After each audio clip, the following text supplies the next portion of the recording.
Vous dites bien que vous avez été violenté. Oui, ils nous ont brutalisés de façon très barbare. Ils nous ont extrait de la voiture. Moi, ils m'ont pris par la tête, par les pieds.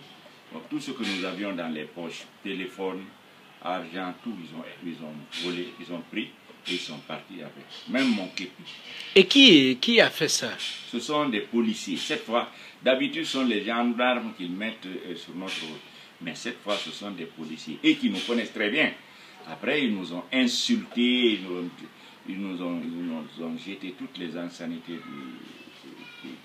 qu'on ne peut même pas imaginer. Alors après, ils nous ont amenés à la CMS.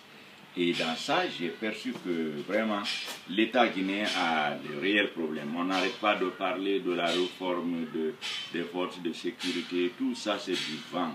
Il n'y a rien qui soit fait. Ou alors, on le fait effectivement.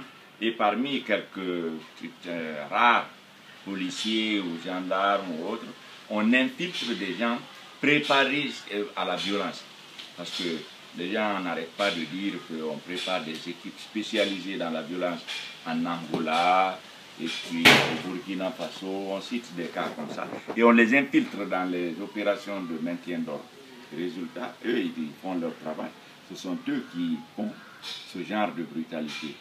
Alors, je n'ai pas de preuves pour le confirmer, mais cela est dit très très souvent qu'il y a dans les forces de l'ordre des gens qui sont préparés uniquement pour créer la violence. Dans ce cas, on n'arrivera jamais à la démocratie. Parce que si eux ils développent la violence, nous aussi, nos enfants, les gens qui marchent, les jeunes qui marchent avec nous, vont finir par être aguerris et puis vont se préparer pour être radicalisés dans la résistance et ils pourraient être violents eux aussi. À ce moment-là, le pays va perdre encore. Et à la CMS, quand vous êtes arrivé, qu'est-ce qui s'est passé? À la CMS, moi j'ai reçu un coup. On m'a tapé sur la poitrine avec... un policier ou... Un policier, à la CMS. Il y avait les gens qui se sont embarqués avec nous dans la fourgonnette, ils étaient particulièrement violents, particulièrement incorrects. C'est un d'eux qui m'a donné un coup sur la poitrine. Et suivi d'injures de tout genre, ils nous ont traités de voleurs, ils ont dit beaucoup de choses qui sont malsaines. Alors je ne vois pas pourquoi ils se livreraient à de tels comportements. Dans les pays civilisés, dans les démocraties, il n'y a pas plus correct que les gens des forces de l'ordre. Ils sont très polis, ils sont très rigoureux sur le respect de la loi, mais ils ne vous insultent pas, ils ne vous violentent pas si vous-même vous n'êtes pas en position de résister à leur ordre déjà reçu. Mais ici, eux, ils sont préparés au départ déjà à aller faire la violence, à aller faire la brutalité.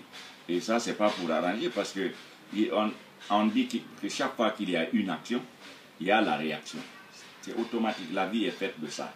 Il ne faut pas qu'ils croient que ce qu'ils nous ont fait aujourd'hui, ça va rester dans les armoires comme ça.